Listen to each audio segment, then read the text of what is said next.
Om Sadashivasamaramabham Shankaracharya-madhyamam Asmadacharya-paryantam Vande Guru Paramparam. Okay, I think we did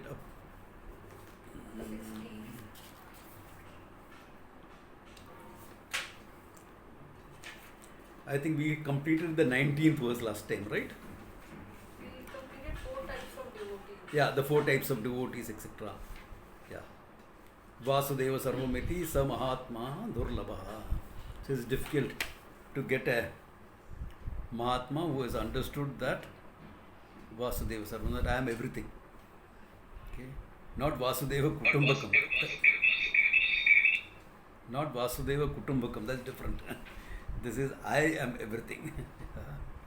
Vasudeva Kutumbakam is one level lower than that. Okay? That I am everything iti is such a Mahatma Durlabha. And 4 types of devotees, etc. 4 broad categories. You can make subcategories among them if you want to.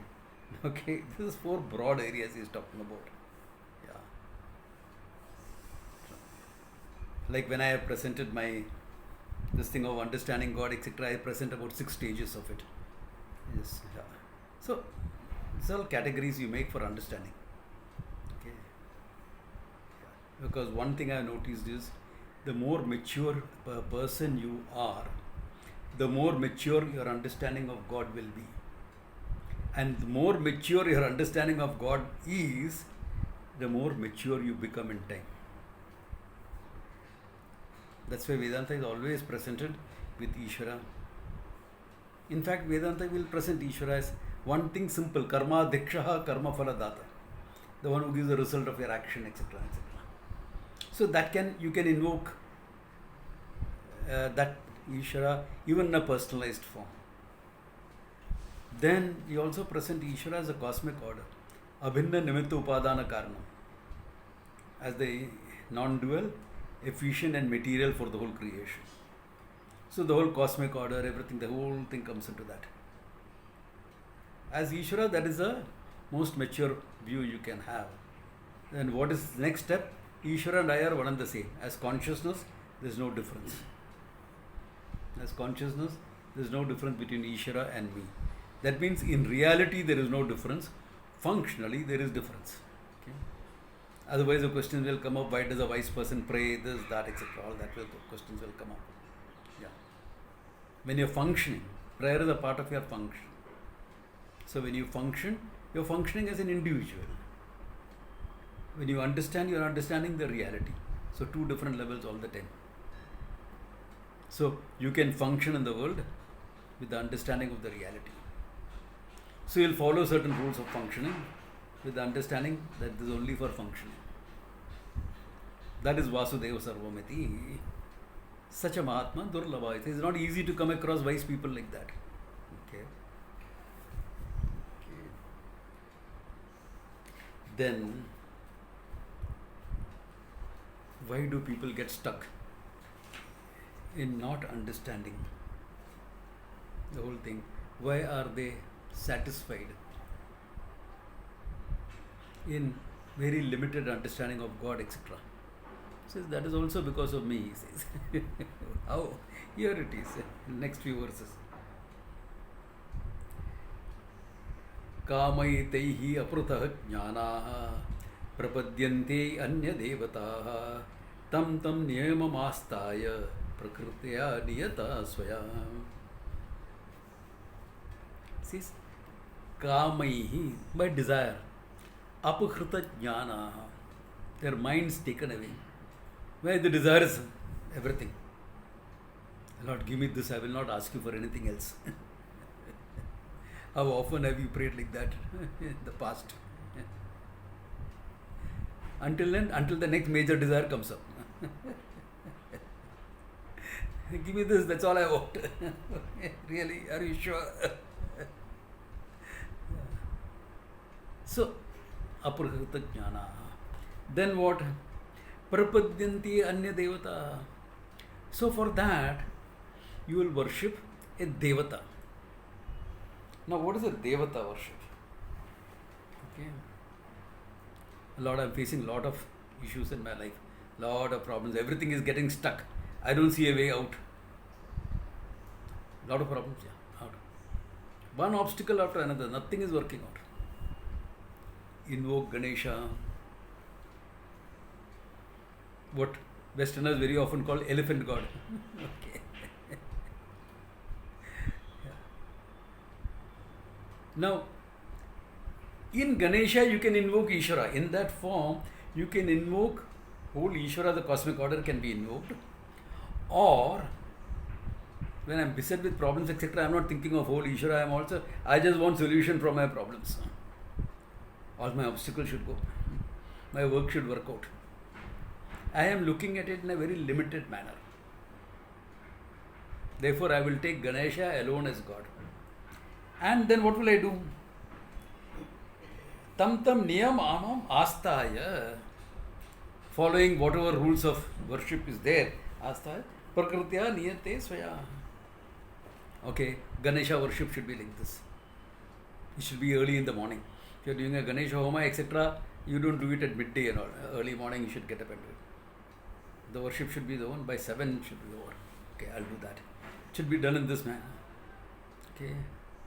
Modaka should be offered. Okay. Or Nayyapam should be offered. These are certain things. Certain niyamas are there. For each devata you will find. Oh, you are having land problems. You are stuck up with land issues. Invoke Hanumanji. Invoke Hanumanji. Yeah. Hanumanji worship has his own. Both of them are Tuesday worship, okay? Hanumanji and Ganesha both Tuesday. Yeah. And generally in an elaborate puja, if Ganesha is first, Hanumanji is last.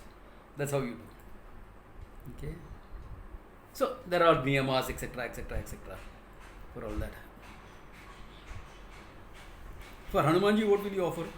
First, responsibly fruits, etc. Yes. But I am sure all the South Indians here have done Vadamala for Hanumanji, isn't it? Now, you in Hanumanji, you can invoke Ishvara, or you can say Hanuman, Rama Bhaktaha, Rama Dutaha, Rama's Dasaha. Only that much, limited. This shows what? That in any one form you can invoke the whole of Ishvara, or you can look at it as a very limited form.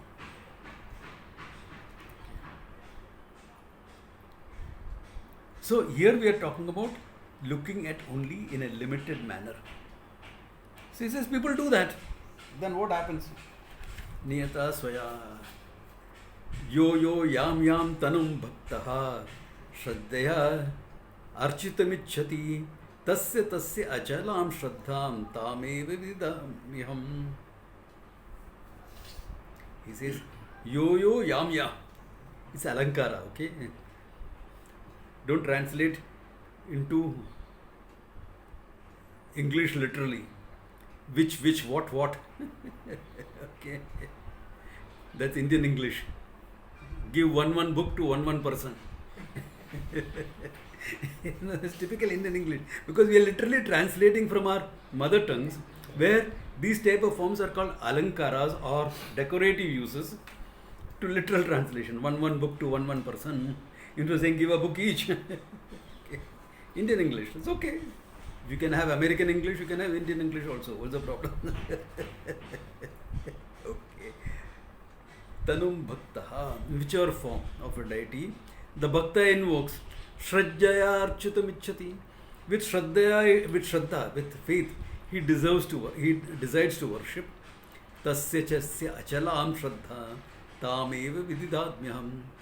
Says, I will make that Shraddha very firm, he says.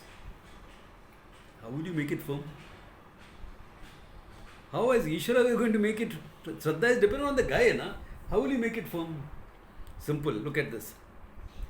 Sachat taya shraddhaya yuktaha tasya aradhanamihate labate sa tatah kaman mayyeva vitayetan. He says simple. With Shraddha he will worship. What does he want? Hanumanji, my visa is stuck. I have to go for the yoga festival. My visa is to come in time, it is getting stuck. I made a small mistake in the form. अभी क्या करेगा? Worship Hanuman ji. Apaduddhara stotram. Do it for 7 days, your visa will come. I'm not joking, it happens. Because you're praying for a small thing. What is a visa? It's a small thing. Remember, you're talking about Ishvara, the one who has manifested the whole universe. And what are you asking for? Visa. Nothing wrong, because for you that visa is important. For you that visa is important, so nothing wrong in asking. What's wrong in asking that? You have done all the right things. And so just crossing your fingers, fold your hands and say a prayer. It's good. Acha hi hai. But it's a small thing. So you get it. It's a small thing for each other. And Devatas respond faster. So Hanuman, you got Visakhi. What happens to my Shraddha? No, you worship Hanuman, things work out, okay? My own experience tells you that. I was facing so many of obstacles. One small puja I did to Ganesha, everything got cleared off. Wow.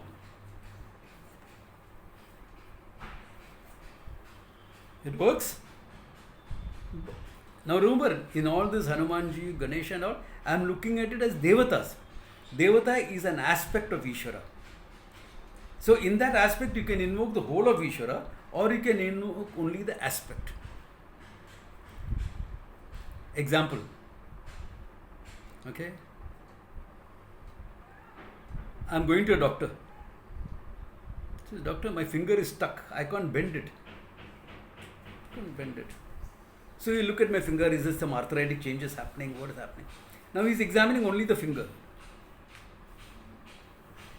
Both of us are sitting and listening to somebody else's lecture.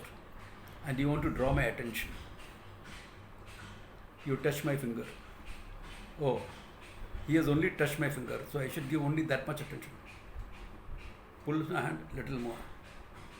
Then to get my total attention, you'll have to give me a body massage. Is that true? No. In that finger, you're invoking my whole attention by touching that finger. Or you are examining the finger as just a finger. So, in the finger, in a Devata, you can invoke Ishvara, or you can in the Devata invoke only the Devata. Both aspects are possible.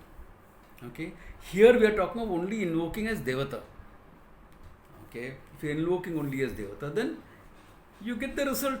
Simple things, small things. Then what will happen to your bhakti? Let us say you prayed for something. To any form. Okay. Indian, Oriental. There are Ganesha's form in Japanese culture also. I forget the name that he used. I have it written down somewhere. Okay. So there are a lot of Chinese, Tibetan, Occidental religions, whatever form. All religions are valid as far as relating to Ishvara is concerned. In that, all religions are valid. Now the idea is, with what idea you are worshipping? As Ishvara or Devata? Yeah. As Ishvara or Devata? Okay. You are going on a journey. Even in Christian culture, there is a prayer for taking care of your journey. I forget which saint is invoked. It's a time when I knew all that. The saint is invoked for that. Yeah. Or you are in trouble, Saint George. Yeah. Wartime, etc. Yeah. Yeah.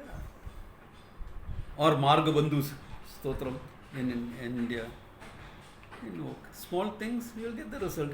Your Shraddha will become more. Therefore, no, I will worship. It has all worked out in my life. It has worked out in my life. Of course it has worked out. It will work out. Why? Karma phala. Whether it is done with understanding or without understanding, or with limited understanding. For karma, there is phalam. Whether you are praying or a criminal is praying. Karma, it's a prayer is a karma. So karma phalam will be there.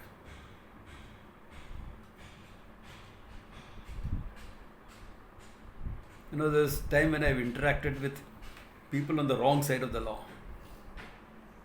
Part of my job as a monk, you get all types of people. You get all types of people coming to you. So this guy, he's a dacoit. Okay, literally. I mean, he's gone straight now. He's surrendered to the police and all and went straight. Some small influence I could have on him. So this guy is a dacoit. But every day before starting, every night, he would pray, Lord, please don't make me take anyone's life today. I don't want to kill anybody. I just want to get the money out of the guy.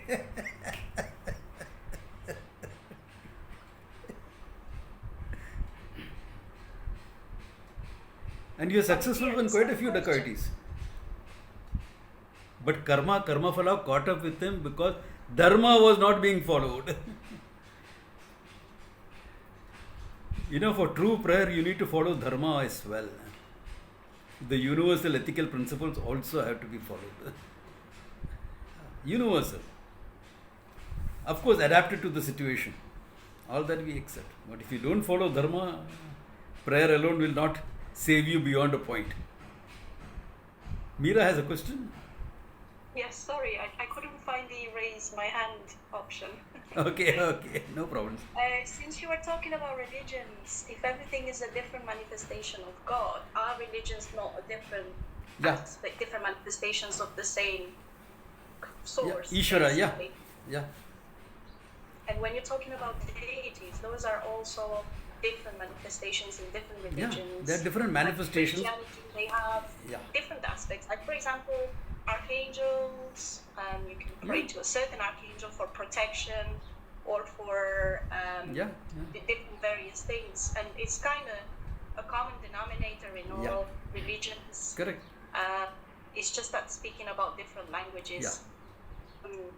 But I had a question, if you don't mind, you spoke about the 4 different types of devotee last time.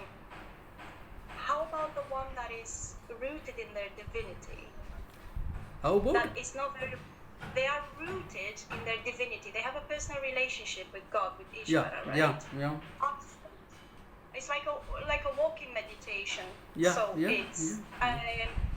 constantly rooted in their prayer, but they're not very ritualistic. They have this constant dialogue, this constant relationship. Yeah. How would you call that type of bhakta? Yeah, like for example, if you look at ancient Greek or Roman religions, you show the gods fighting and things like that. That's all humanizing it. You're humanizing God. That's why I joke, no? God and a human being came face to face each other on the road, and each pointed to the other and said, "My creator." So you are trying to conceive and concept in relatable terms. Like in ancient Rome and Greece both, they have god of agriculture, god of rains, etc. I'm sure today they would have had a god of network, computers. So it is how you are invoking. You are invoking and making it relatable. Like what you call angels. Like what you call angels in Europe. There are some people that they are invoking different aspects of Ishvara at different times when they need something or for whatever, even if it's just gratitude, just have a gratitude prayer. You don't necessarily have to ask for something. It is fine. What if somebody is in constant connection? You can. Constant. You can have. That, but they're not using different times to have a prayer at that time, or they're not very ritualistic. No. Is that wrong or? There is a way of having a constant connect, like what you call angels in Europe. If you look at Amazonian, Brazilian culture, they'll call it spirit gods, The term changes. Yeah, but I recently met a healer from Brazil, from the Amazon. My junior Vishwanatha, Jonas Maseti, he had come to India with this man, and he connects up with the spirits, etc. And they have a peculiar way of praying. Peculiar to me, for them it is natural. For me it sounds different. For him that is natural. For him probably our things sounds different. So there are various ways of connecting. Constant connection is also possible. Constant connection meaning as having a buddy. God is my buddy, it's possible with a devata, with a spirit, sometimes it can become problematic if it is just spirits. Like I had a student who, a spirit that did not gain moksha or its onward journey, was stuck on this lady for years. And I had to get that thing removed and sent on its way. I didn't do it. My friend who's a tantric did it. That's a different field of expertise by itself. But a constant connect is possible. Have you not seen some people? You ask them a question. Like if you go to an astrologer, what will they do? They'll check up the charts, they'll check up the planetary position.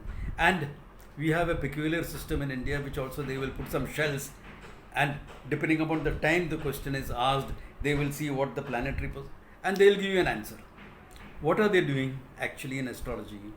They're using the planets, etc., to connect to the cosmic mind where all answers are there.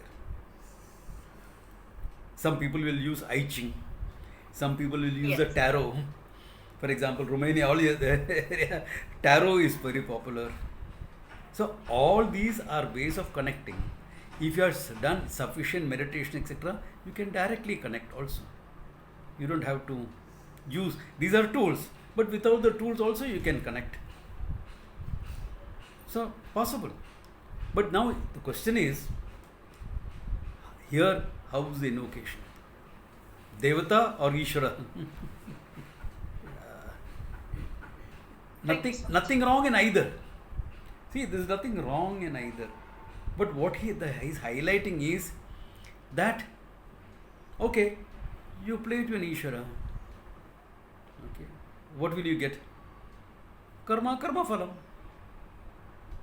Which is good. Your faith is strengthened by that. But what happens when your prayer fails? Yeah, my question was a bit more around, and maybe I'm going into an extreme area. I don't want people to think it's an extreme Tell me. way of putting it, but just an example. Say a self-realized person doesn't necessarily have to just find that time to sit down to connect and get into deep meditation or samadhi or whatever it is. There are self-realized people that A self-realized... are in that state all the time. No, a self-realized... No. Extreme, but somebody can be so connected with God like that all the time. No, Meera, that's not how it is. Meera, when you say, like, I am connected with God. In fact, I am not connected. I am one with God. As consciousness, I and God are one and the same. Now, that connection is entirely different from a functional connection. This connection is at the reality level. I and God are one and the same. This is definite. There is no other difference in this. Functional difference is God as a functional entity, where the cosmic mind, etc., comes in. Now, this pokey little mind of mine, however refined it is, however strengthened it is, cannot hold all of God's knowledge. Now, this mind is part of the cosmic mind. Okay? But at the same time, for the sake of functioning, it is isolated to this body. Just imagine if my mind is connected with all minds. I won't know whether it's your thought or my thought. Forget everyone else. Just the 20 people present here, online and in this room. If I am connected, is it my doubt or your doubt? My question or my answer? It'll be a mess. Therefore, for functioning sake, this isolation is put. Therefore, for functioning, if I want a functioning connection with Ishvara, I have to make that meditative effort. So those who have done that type of meditation will be able to. So if a wise person has done that type of meditation before, I'll connect. Even otherwise, sometimes the connection will happen for a wise person without too much of effort, without conscious effort, if necessary. Sometimes it happens. That's when you say you get an intuition and that turns out to be true. Or sometimes I'll say something, I'm definite this will happen, do it like this. But that has to come out of that connection. That's functional. That's a functional connection. The wise person in touch with Ishvara all the time as consciousness. That there is no difference. So two levels. One is functional, one is reality. Yeah, you have a question. Yeah, Swamiji, what about shamanism? What about? Shamanism. All of them even are the various religion- forms of connecting. Every system in the world are various forms of connecting. All of them work. But remember one thing. When you're connecting, you're getting only a narrow view. Your mind cannot hold God's knowledge in it. Your pokey little mind is not strong enough for that. It'll short circuit your mind. You know, it is like how much, what is your, how many GB storage do you have in your laptop or your phone? How much can you download? Hey, 128 GB. Oh, that's very good. 256, even better. But it is still a finite number, na? Can it do what a supercomputer does? No, no. The same way here. How much can a human mind do? Limited. Yeah. So some minds are better because they've done those type of meditation, the tapas, etc. Some minds have not done that. Okay. Is that necessary to know the truth? Definitely not. To know the truth, you don't need that type of connection.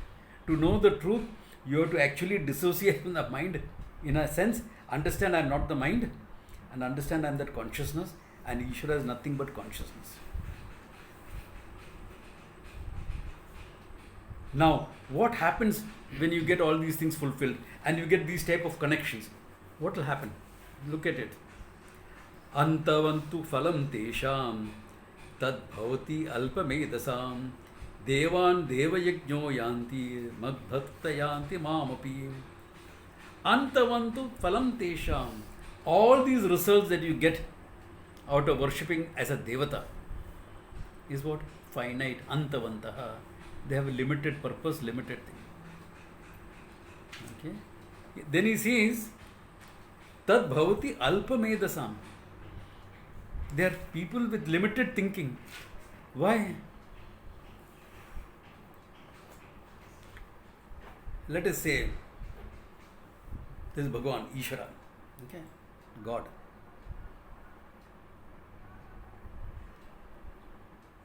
God appears in front of you.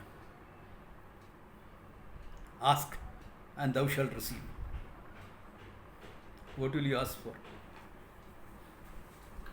What your mind can hold, isn't it? Give me a house, give me some money, give me $1 million. That's all. You are asking the Lord of the universe for $1 million? For $1 billion? Isn't that a limited, finite amount? Like this guy prayed, Lord, make me tall, dark, and irresistible to woman. And God asked, are you sure you want that? Yep. He became a bar of chocolate.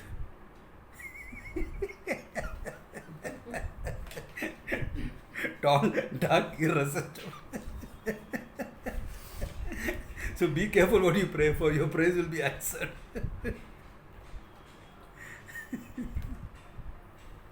Yeah, so whatever you ask, there will be a finite entity. Na? I mean, look at our prayers. What do we pray for? Give me this, give me that, give me this, give me that. Small things. And I will say, we are small, Lord. We are contented with small things. After all, your grace is there. That's enough for me. Really, you are contented until the next desire comes up. You can ask for total fulfillment, moksha. How many do that? And if you do that, you know what God will say? There are a lot of my guys floating around. Go learn from them. I have taught it right in the beginning of creation. Now the Guru Sishya Parampara has kept it going. Go learn. I'll send you a teacher. Oh, you're in UK, no problems. I'll send you one from India. And there are local guys also there. Okay. Like one of my juniors is there in UK. Two of my juniors are there. Yeah. I'll send you them. Go, learn. Australia also is there. Yeah. Vasudeva Shastri and all is there. Yeah. Michael comments. Good teacher. So, because that is a cognitive approach. That's why you need learning. You have to recognize, because it's not creation, it's not doing something. Yeah, we do pray for moksha also, because we don't know how to get it. We are not sure, we don't see a means opening up. So you can pray to the Lord for moksha also. But if you pray to the Lord for moksha, He'll send you a teacher. He's not going to give it to you. You pray to Him for money, you may win a lottery. But you pray to Him for moksha, He'll send you a teacher. But you better be able to recognize Him when He comes around, or her, when she comes around. Yeah. Because all of us have an image of what a teacher should be. Isn't it? That's why in India we give in to that and we wear this dress. It's giving in to people's ideas and things like that. Yeah, because they expect.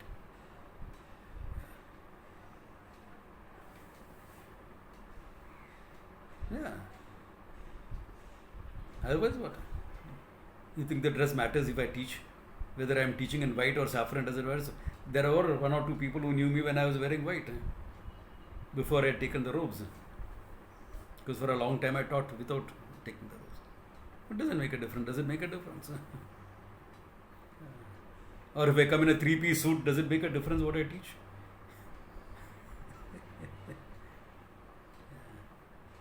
Or I come with an afro hairstyle. Hey man! Hey bro, you want moksha? Come, let's have a discussion. Let's have a talk on that. Or if I'm talking about moksha with a glass in my hand or a cigar in my hand, doesn't really make a difference.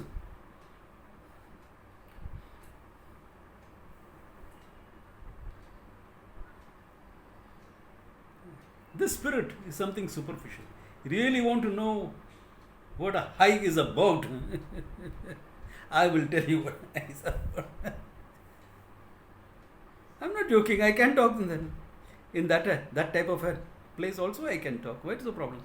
But how many people can understand the question? They're too high to understand.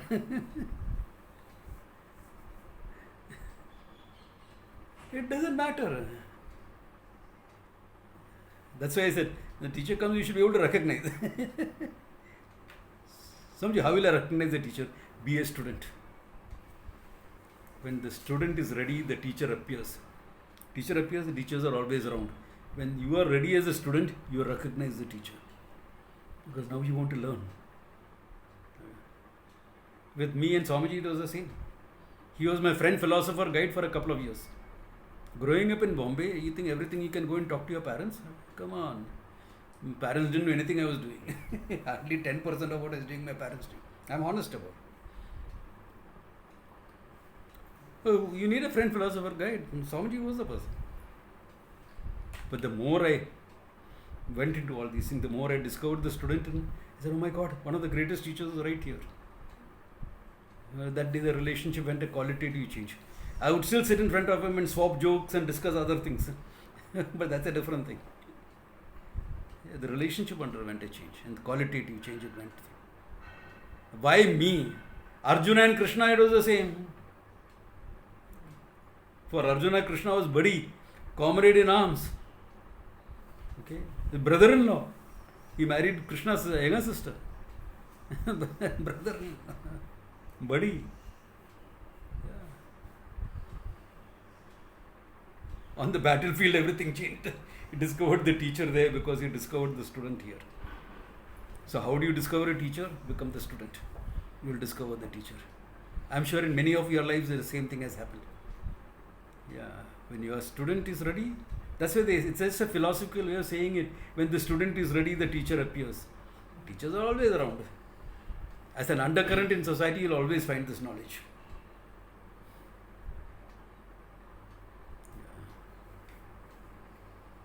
Then in some festivals, etc., or talk series, conferences, it becomes more exposed at that time. But that cannot be the constant. That's once in a way, once a year. Yeah.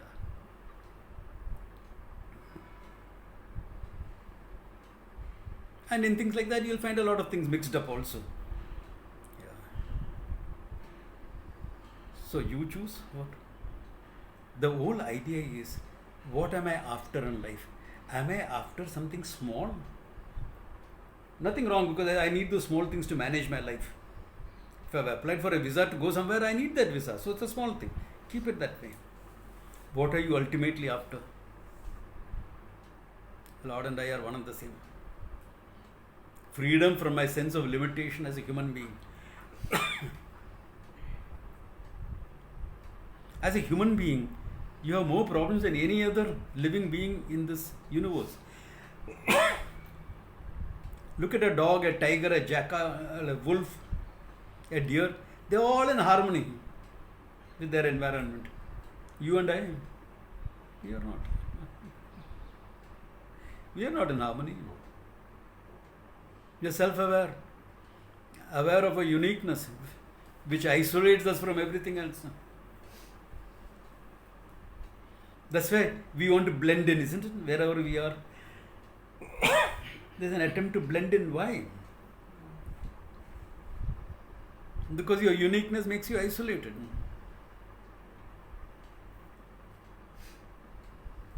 At the same time, there is a need to stand out, because that's your uniqueness as consciousness asserting itself in your mind. This is typical of human beings. You will form a society. Why? This is a group. All of us are equal in this group. So now you have a group to bond yourself with. Very nice. Similar interests, similar this.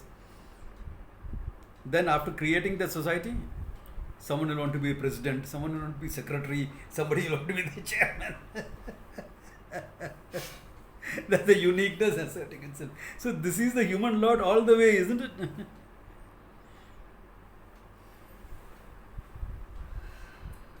Yeah.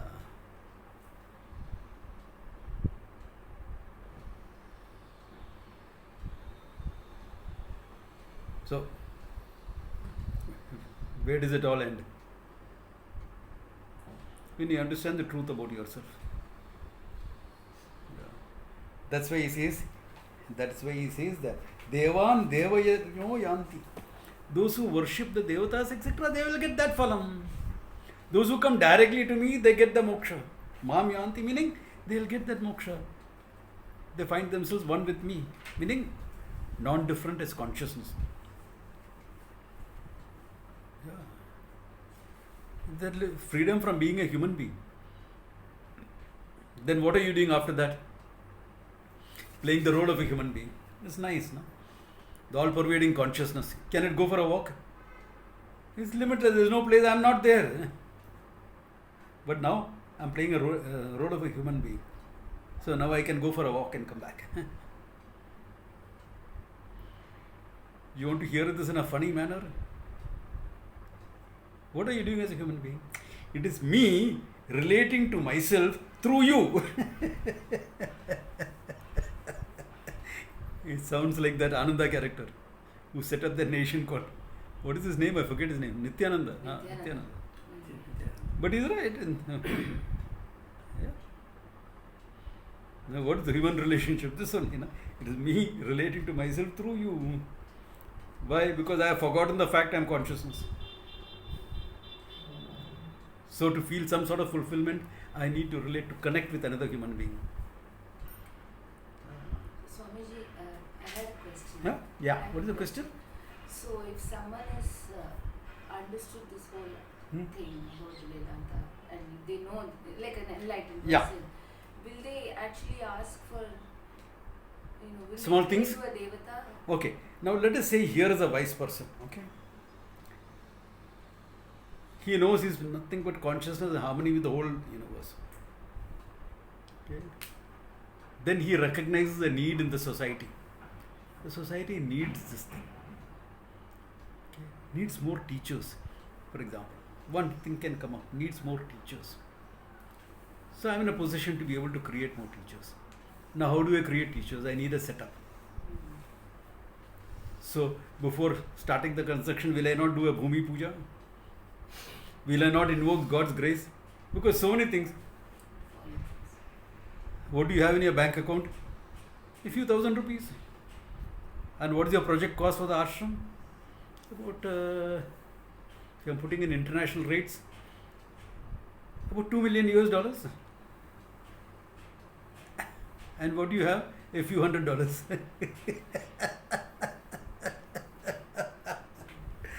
True story, okay? But if it has to happen, you invoke the Lord and you go ahead with it. Lord, if this has to work out, you have to make it work out, okay? I think this is a need in the society. My guru thought that. So he set me on the job of doing. Okay. So you'll pray. Of course you'll pray. Yeah. So it's more Because it is not a mere personal thing. Yeah, that's what I was It is more. But you may have a personal thing also. Yeah. You got an illness. Problematic setup. Lord, Dhanvantri, set this body right, okay? If you think it is fine, set it right. Dhanvantri is Mahavishnu himself. Ishvara himself manifest as a healer. So you find to go all traditional Ayurvedic hospitals, they have Dhanvantri there. Amrita Kalashaha, with Amrita in his hand. Yeah. Nectar in his hand. Yeah. I mean, if I have work to do, set this equipment right. Otherwise, I am willing to drop this equipment. Oh, Samadhi mein wait kar de. Not a problem. Yeah. But looks like there is some things to be done, so set it right. Will he not take treatment?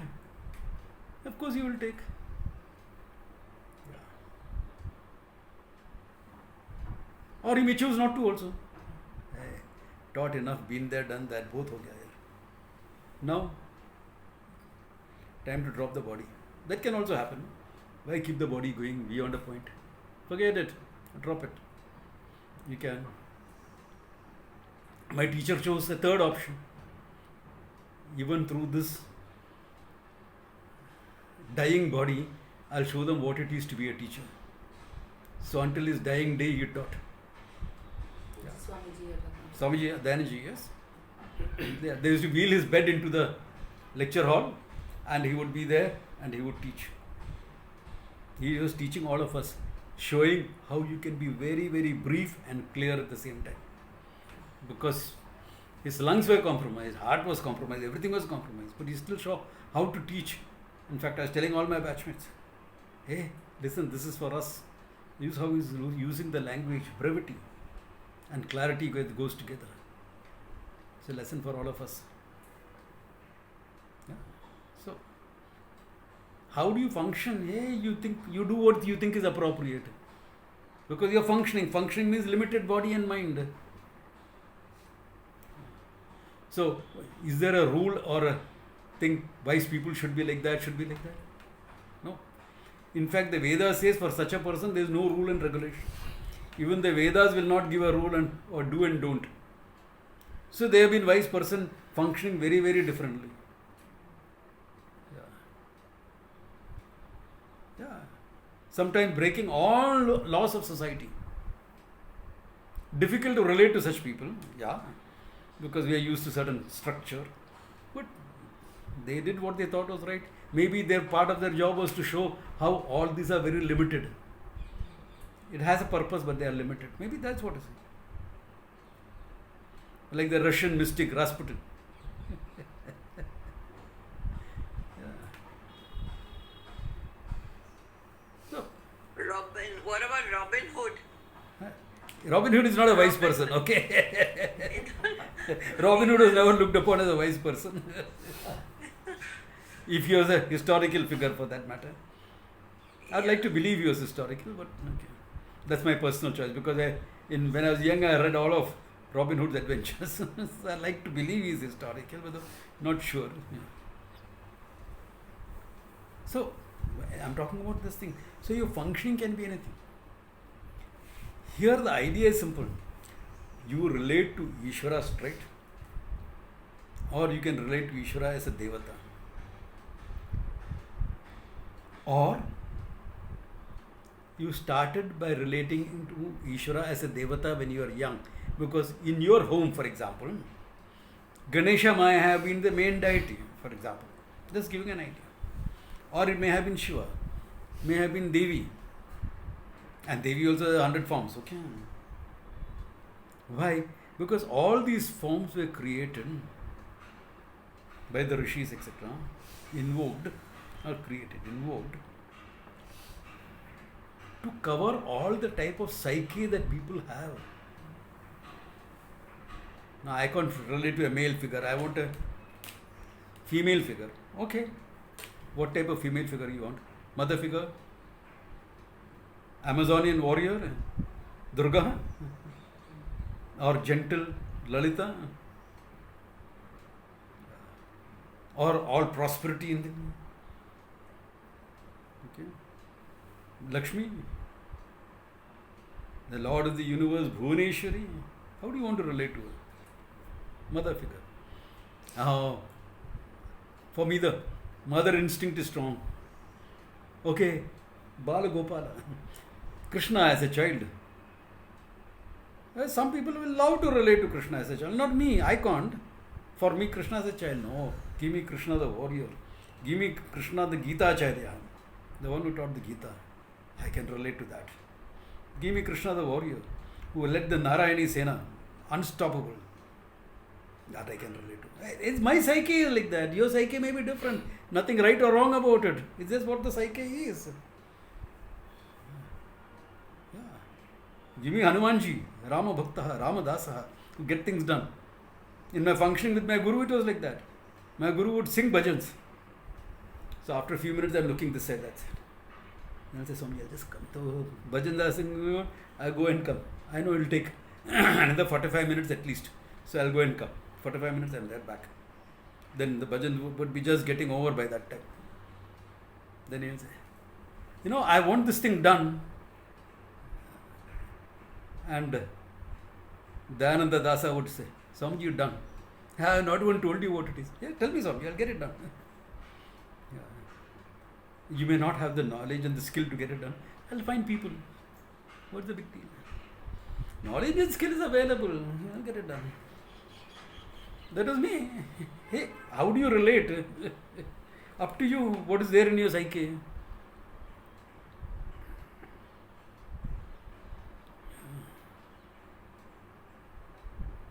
I can't relate to all this war and give me a very gentle figure. Okay, here.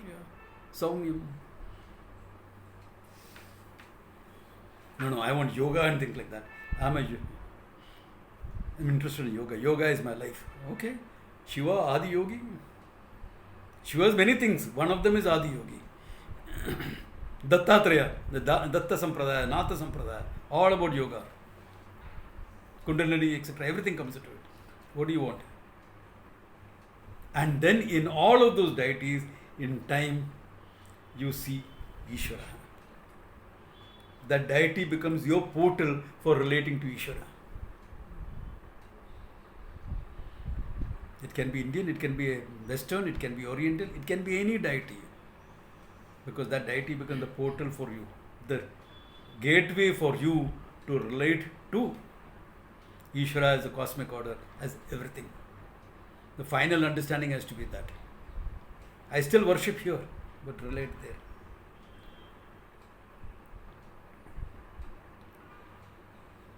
Yeah, everyone resonates with different manifestations, true. What is there in your psyche? True.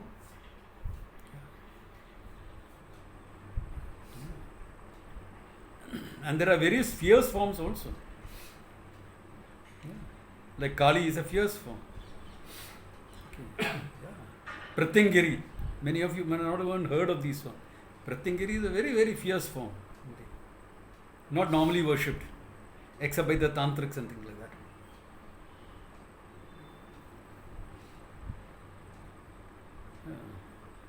In Buddhism, there is a lot of tantric influence.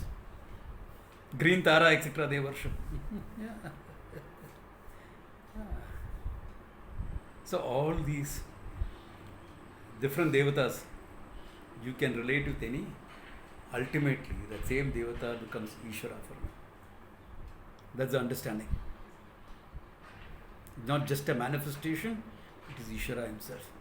Yeah, Prashant. Swamiji, one question about different forms appealing to different psyches. What sort of a psyche would relate to like a really fierce form like Pratyangira or like like even Durga, at least okay, but like some of the forms Warriors. seem to be Warriors for whom death is a constant companion. Actually, death is a constant companion for all of us. Some of us are aware, some of us are not aware. Some of us had the luck to come face to face with death a few times in their lives. So, those people will relate to the fears of forms. Yeah. Those who deal with spirits, etc., they will relate to the fears of forms. Those who deal with death and destruction as part of their life, they will relate to the fears of form.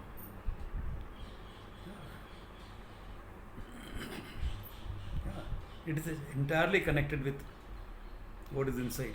What's inside here in your heart. And which is fine. Which is fine. Yeah. You relate in terms of that, which is good, because that type of a form that you can relate to invokes the bhakta out of you. What is bhakti? The emotional response that comes with your intellectual understanding of Ishvara. With your understanding of Ishvara, the emotional response that comes. So in time, that understanding gets more and more refined, your bhakti also gets more and more refined. And finally, you are ready to take the step. Ishvara and I are one and the same. No difference. That's why I'll never forget to quote Hanumanji in here. Deha drishtya, from the standpoint of the body. You're the Lord and Master. I'm your dasaha. I'll get things done. Whatever you need, I'll get it done. The standpoint of me as a jiva, as an individual, you're the totality. I'm a part of you. From the standpoint of the reality of what you and I are one and the same. Iti me nischit mati. Now this covers the whole thing. The whole functioning as well as reality, isn't it? Both it covers. Hanumanji was no ordinary person, okay? We call him Bhakta, this, that, etc. He was a jnani, a wise person. He knew the truth. Yeah, Neha, you have a question. What is that? Yeah, Neha. Shoot. Sorry, I recently had this experience, what you call that death, Yeah. face to face. I recently had an accident, and it is not the first time I had something like that. Since my childhood, Yeah. it is going with me. Sorry, No problem. I'm Yeah. yeah. So, what does it mean? Like You- again and again. You get. Though I'm already many times. I mean, it's like fourth or fifth times. It is the scene. Like I faced it. I came out and I was not harmed. But it could have happened there. Like I could have died. Like Yeah. so many incident with snake and the accident. Yeah, and once something. Yeah, I fell get that. upon me. You're lucky. So what does it mean? Yeah, It means you're but, lucky because lucky, yeah. not that you escaped. Escaped, yes, of course, that's normal luck. Everyone believes in. If you are confronted death, that is a chance for you. Listen to what I have to 4 say. 5 times. Listen, if you are confronted death, that is a chance for you to recheck life priorities. What is really important to you? If I were to die now, what would be left behind? What is really important that I have not achieved? And if I come out of that situation alive, start working on that thing. You will get in touch with your deeper priorities when you confront death. This happened to me very early in life, ended up being a monk.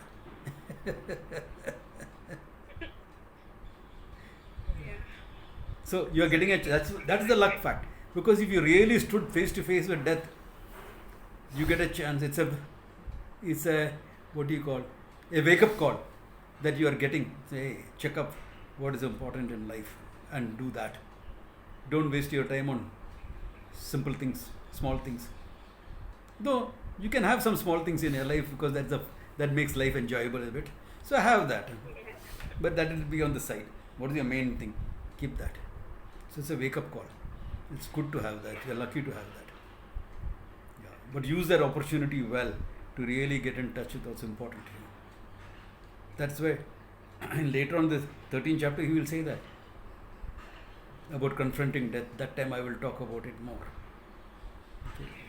About how it is to confront death and everything. 13th chapter. Yeah, I mean, yeah, that is true, but yeah, I mean, it happens again and again.